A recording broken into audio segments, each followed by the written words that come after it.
Mafia Ansari Banda की jail में कैसे सड़ रहा है। रोपड़ की जेल में 26 महीने तक ऐशो आराम में रहे इस माफिया का वक्त बांदा जेल में कैसे कट रहा है, ये सवाल लगातार आपके मन में घूम रहा होगा। और यही सवाल यूपी पुलिस के आला अफसरों के जहन में भी है। इसीलिए उस बांदा जेल में आखिरी तीसरी आंख से भी पैनी नजर रखी जा रही है। सीसीटीवी की निगरानी है। मुख्तार अंसारी बांदा जेल में सख्ती से उस पर निगरानी की जा रही है। चप्पे चप्पे पर कैमरे इंस्टॉल किए गए हैं। जिस बैरक नंबर 16 में वो रह रहा है वहां भी सीसीटीवी कैमरे हैं, जिसकी लाइव फीड लखनऊ में जेल हेडक्वार्टर में बैठे आला अधिकारियों को मिल रही है।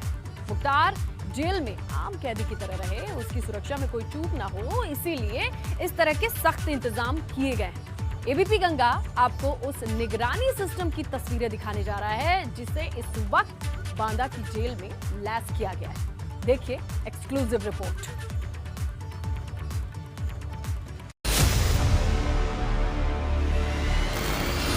मुख्तार की हर हरकत पर बिग बॉस का कैमरा।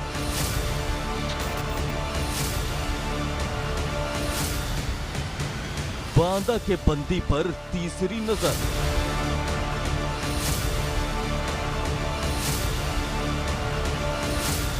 बैरक नंबर 16 पर बड़ा खुलासा।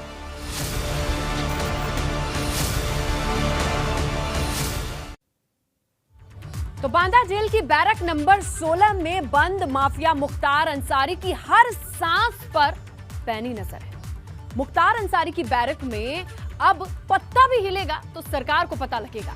जेल प्रशासन ने अंसारी पर 24 घंटे निगरानी का पूरा बंदोबस्त किया है, पूरा प्लान बनाया है, जिसके पीछे कुछ दिनों में यूपी के सबसे काबिल और वरिष्ठ ऑफिसर्स ने बांदा जेल में जाकर यह देखा है। बांदा जेल में मुख्तार अंसारी को बाकी कैदियों से अलग बैरक नंबर 16 में अकेले रखा गया है। इस बैरक को तन्हाई बैरक के नाम से भी जाना जाता है। बांदा जेल के अंदर हर हरकत पर लखनऊ तक पैनी नजर है। जेल मुख्यालय का लखनऊ कमांड सेंटर सीधी निगरानी कर रहा है। अपने शातिराना दिमाग और अपराध की दुनिया में सालों से दहशत का दूसरा नाम रहे मुख्तार के लिए कोई भी नया पैतरा खेलना आसान नहीं होगा, ना ही उसके चाहने वालों और उसके गुर्गों के लिए मुख्तार से मुलाकात करना, क्योंकि जेल में मुख्तार से अब कौन मिलने आया है इसकी पूरी जानकारी सीधे सरकार के पास होगी। यही नहीं, मिलने आए हर एक शख्स का पूरा लेखा जोखा खंगाला जाएगा। रिकॉर्ड को भविष्य तक के लिए सुरक्षित किया जाएगा। पुलिस प्रशासन कितनी सतर्क है इसका अंदाजा आप इस बात से लगा सकते हैं कि बांदा में घर घर किराएदारों के वेरिफिकेशन के आदेश हैं। बांदा के तमाम होटल्स में ठहरे लोगों के बारे में जानकारी जुटाई जा रही है। पुलिस ने होटल संचालकों से कहा कि अपने हर एक अतिथि के बारे में पूरी जानकारी साझा कीजिए। तो बांदा जेल में चप्पे चप्पे पर कैसे निगरानी की जा रही है, बांदा जेल की लाइव तस्वीरें एक्सक्लूसिवली आप एबीपी गंगा की स्क्रीन पर देखिए और अंदाजा लगाइए कि किस तरीके से मॉनिटर किया जा रहा है। और आसान सिर्फ जेल ही नहीं बल्कि बांदा में भी किसी का आना, अपनी डिटेल के बिना बताए ठहर जाना, ये भी पॉसिबल नहीं होगा, ये भी संभव नहीं होगा, क्योंकि यहाँ पर चाहे वो किराएदार हो चाहे होटल में रुकने वाला कोई गेस्ट, उसे अपनी डिटेल देनी ही होगी। और यहाँ पर कोई हीला हवाली या लापरवाही के चांस नहीं है, कोई संभावना नहीं बनती है, क्योंकि पुलिस को हर किसी की डिटेल चाहिए और उसे देनी पड़ेगी। और इसके अलावा तन्हाई बैरक की क्या स्थिति है, क्या हालात है, इसका सीधा कह सकते हैं प्रसारण या लाइव देखते रहेंगे हेडक्वार्टर में, क्योंकि दहशत का दूसरा नाम और गुर्गों के जरिए जेल में रह के भी दहशत फैलाने का काम जिस तरीके से मुख्तार अंसारी ने किया है, अब वो संभव नहीं हो पाएगा। क्यों? उसके पीछे की वजह आपके सामने है। इन तस्वीरों से, इस बंदोबस्त से, इस इंतजाम से आप अंदाजा बड़ी आसानी से लगा सकते हैं कि ना सिर्फ बैरक नंबर 16 तन्हाई सेल में बल्कि पूरे बांदा में कोई भी अपनी प्लानिंग नहीं कर सकता, क्योंकि चप्पे चप्पे पर पुलिस की नजर है। कौन आया, कौन गया, किससे मुलाकात हुई, कब हुई और उसके क्या रिकॉर्ड हैं, ये सारी चीजें बतानी पड़ेगी और ये फ्यूचर तक के लिए सेव करके रखी जाएंगी। तो मुख्तार की हर हरकत किस कदर नजर रखी जा रही है, अंडर सर्विलांस है, इसका अंदाजा आप इन तस्वीरों से लगा सकते हैं। और यहां पर तन्हाई बैरक में आने जाने वालों पर कितनी सख्ती और निगरानी रहेगी। यहाँ आम कैदी की तरह रहना होगा, मिल सकते हैं मिलने वाले, लेकिन यहाँ उनका रिकॉर्ड दर्ज होगा, आने वाले लंबे वक्त के लिए वो सेव होगा। तो तीसरी नजर रखी जा रही है, पूरे बांदा पर कहीं ना कहीं निगरानी है, क्योंकि कोई होटल में रुकता है, किराएदार बनता है, तो उसे अपनी डिटेल देनी होगी। तो चलिए बाकी की जानकारी हमारे सहयोगी अनुभव शुक्ला से लेते हैं। अनुभव, ये बताइए, जिस तरीके के इंतजाम इस वक्त स्क्रीन पर दिखाई दे रहे हैं दर्शकों को, हर किसी को लग रहा है कि यहाँ पर तो परिंदा भी पर नहीं मार सकता, जो चीजें स्क्रीन पर दिखाई दे रही हैं और जो इसके पीछे पूरी प्लानिंग, ये तो लंबे वक्त से की गई होगी। अनुभव, देखिए, बिल्कुल जब सुप्रीम कोर्ट ने ये कहा था कि मुख्तार अंसारी को यूपी जाना होगा और 14 दिन के भीतर पंजाब को यूपी भेजना होगा, उसके बाद से ही ये तैयारी शुरू हो गई थी, क्योंकि कोर्ट ने कहा था कि बांदा ही जेल जाना होगा। और उसके बाद देखिए, आर्टिफिशियल इंटेलिजेंस का एक बहुत बड़ा उदाहरण है ये, और इसको कहते हैं जारविस टेक्नोलॉजी है ये।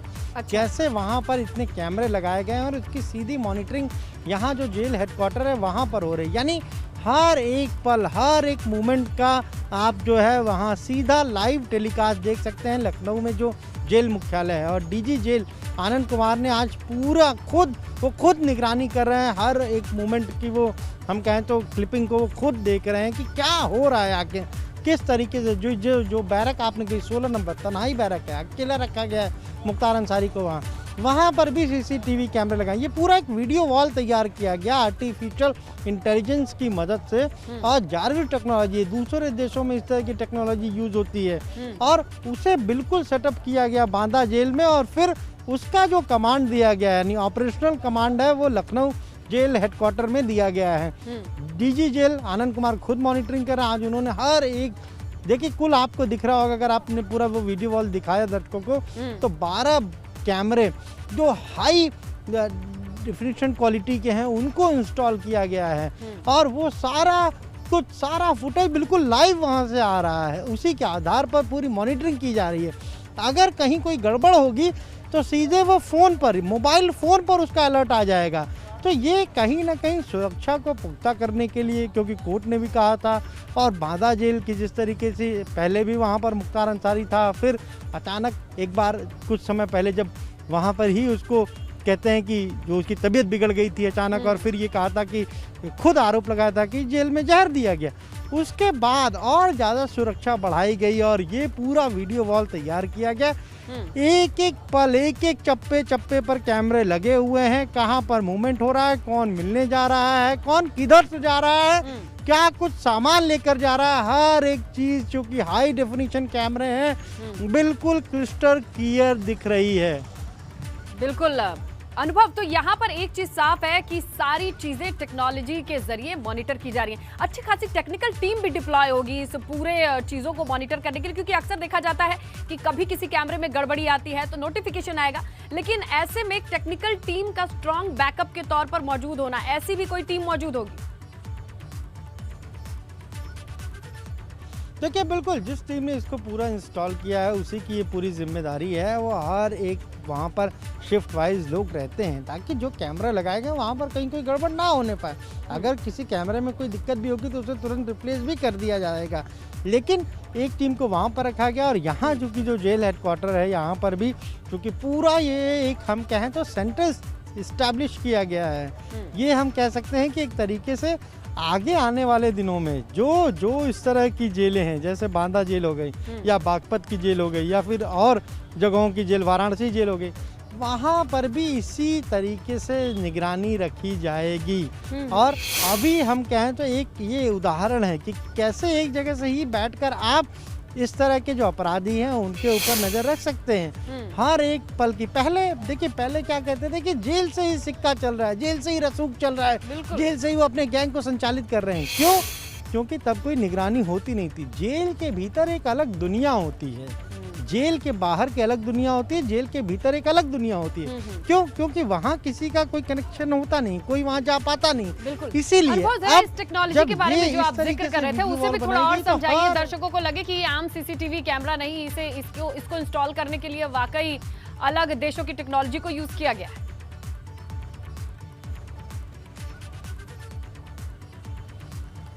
देखिए बिल्कुल, ये एक पूरा वीडियो वॉल सेट किया गया है। वीडियो वॉल का मतलब है कि हर एक मोमेंट की जो पल पल की जानकारी, ऐसा नहीं कि केवल एक कैमरे की वहाँ पर फुटेज आ रहे हैं जेल हेडक्वार्टर में, बल्कि जो अलग अलग कैमरे लगाए गए हैं, चाहे जेल का जो एंट्रेंस गेट है वहाँ पर, चाहे अंदर जो बैरक के का जो फ्रंट एरिया है वहाँ पर लगाया गया है, या फिर आसपास के जो इलाके में जितने भी कैमरे लगाए गए हैं सबका आउटपुट यहाँ पर दिया गया है। यानी वहाँ पर जो चीज़ें हो रही हैं वो सीधा आप लाइव देख सकते हैं लखनऊ में जो जेल हेडक्वार्टर है वहाँ पर, और उसकी मॉनिटरिंग खुद डीजी जेल आनंद कुमार कर रहे हैं। ये आर्टिफिशियल इंटेलिजेंस, यानी जहाँ पर कोई ह्यूमन इन्वॉल्व नहीं है, यहाँ पर सारा कुछ जो है वो सारी चीज़ें जो है वो कैमरा कर रहा है अपने आप, ऑटोमेटिक उसको केवल कमांड देना और उस हिसाब से वो मूव हो जाएगा।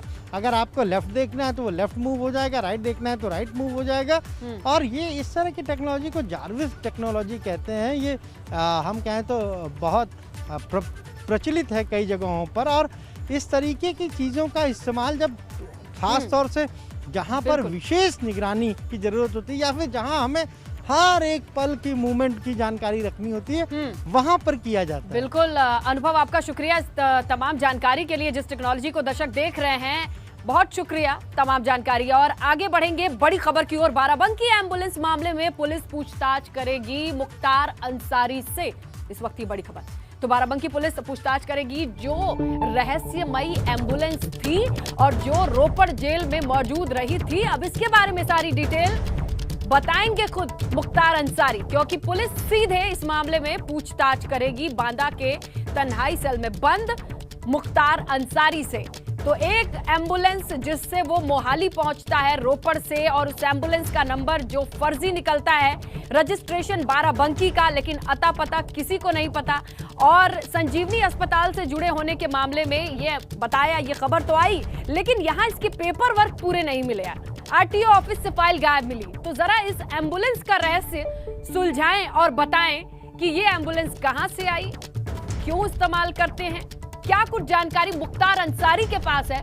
इस मामले में पुलिस अब पूछताछ करेगी, क्योंकि आपको पता है इस एम्बुलेंस को लेकर भी लंबे वक्त तक एक रहस्यमय स्थिति बनी रही कि नंबर कहीं और का, आरटीओ ऑफिस में फाइल्स नहीं, कैसे पहुंचा। और अब बाराबंकी नंबर की ये यूपी वाली एम्बुलेंस आखिर रोपड़ जेल में क्या कर रही है, वहां के जेल प्रशासन को नहीं पता।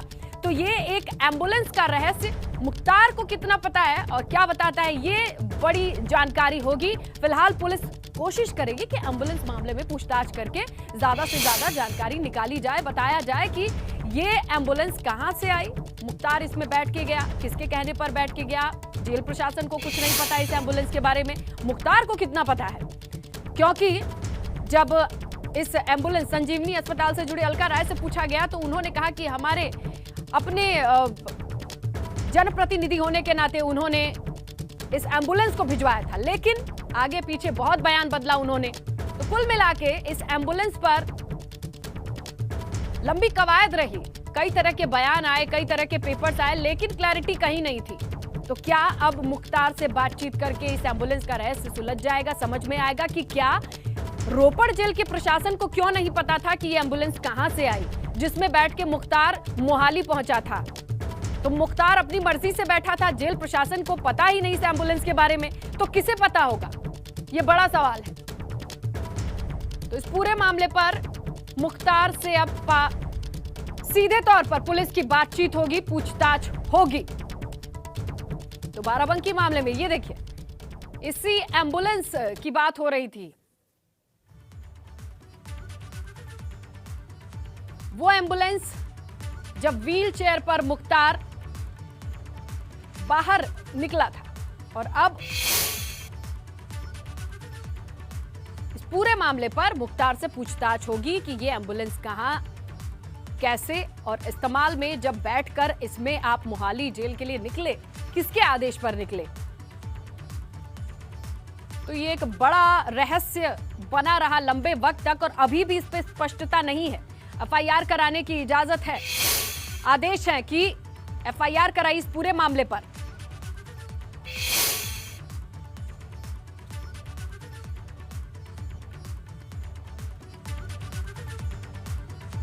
तो बाराबंकी एम्बुलेंस मामले पर अब पुलिस सीधा पूछताछ करेगी मुख्तार से, जहां पूछा जाएगा कि बताइए इस एम्बुलेंस के बारे में क्या जानकारी है, क्योंकि इसी एम्बुलेंस में बैठकर बांदा रोपड़ से मोहाली पहुंचा था व्हील चेयर में बैठकर मुख्तार अंसारी। उस पूरे मामले पर अब पुलिस पूछताछ करेगी। तो इस तरह से बांदा आने के बाद ऐसे कई मामले हैं, लगभग 15 एफआईआर हैं और 15 ऐसे मामले हैं, ऐसे केसेस हैं जिसकी सुनवाई लगातार टल रही थी। लेकिन अब ऐसे कई मामलों पर सीधी पूछताछ हो सकेगी। तो मुख्तार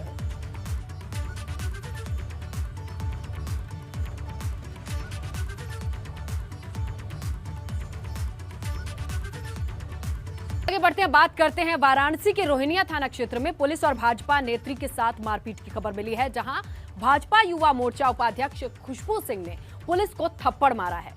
रोहिनिया थाने में यह पूरा मामला दर्ज है। मोहन सराय क्षेत्र के बीती रात ट्रक जाम में एम्बुलेंस जो फंस चुकी थी उसे छुड़ाने को लेकर यह पूरा विवाद हुआ, जो बढ़ता चला। जाम छुड़ाने वाले युवक को पुलिस ने पीटा।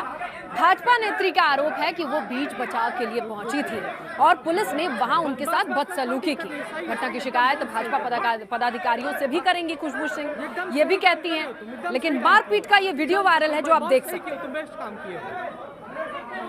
बहुत सही है, एकदम सही है।